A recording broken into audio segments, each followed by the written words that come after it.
You know, this kind of feels like a parody of the original film, and I'm kind of here for it. Welcome to Bite Size Bunny, my name's Tony, and today we are going to be talking about I Know What You Did Last Summer. The latest entry in this franchise follows a group of friends that are the cause of a lethal car accident on the night of July 4th, and 1 year later they're being targeted by a mysterious killer dressed as a fisherman who leaves them a note saying, I know what you did last summer. After bodies start dropping, the group of 5 friends decide to visit the surviving members of the 1997 film to try and get help, and shenanigans ensue. If you're thinking, wow, that sounds a lot like the last 3 movies, you'd be right. I just watched the first 3 movies for the very first time this week leading up to the 4th installment's release, and while I can comfortably say the latest entry in this franchise is better than the previous 2 sequels, it's still pretty much the same tired formula. Except this time, it's almost a full-blown copy and paste job of the first film with some slight tweaks here and there, and it's obsessed with its references and throwbacks to those first 2 movies. When it comes to the writing, it's pretty rough. From a narrative standpoint, the way it's structured is so lazy and uninventive,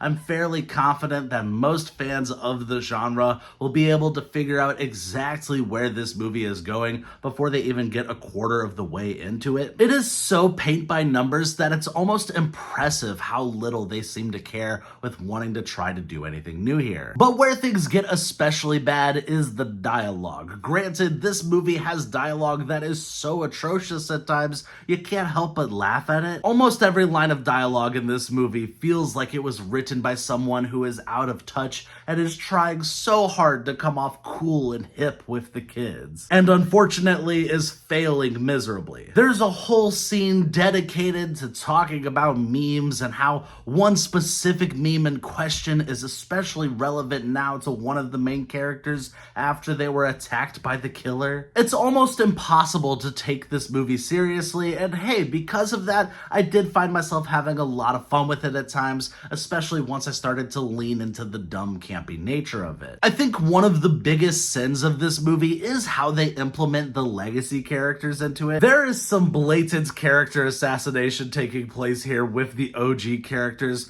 where they have them making decisions and doing things that just feel so out of character, and at times borderline ruin some of the character arcs that took place in the original films. And by the time you get to the end of this movie, it just kind of leaves you feeling baffled at why they even bothered to bring back the original characters when they could have just made brand new characters to mess around with and tell the stories with them instead. Really, the only saving grace of this movie is that it's laughably bad at times. Unfortunately, the whole movie isn't like that though, and I'm going to be giving I Know What You Did Last Summer a 4.5 out of 10. Thank you guys for watching. I hope you enjoyed this review. Like, subscribe, and all that YouTube stuff. And what's your favorite horror slasher? I'd love to know.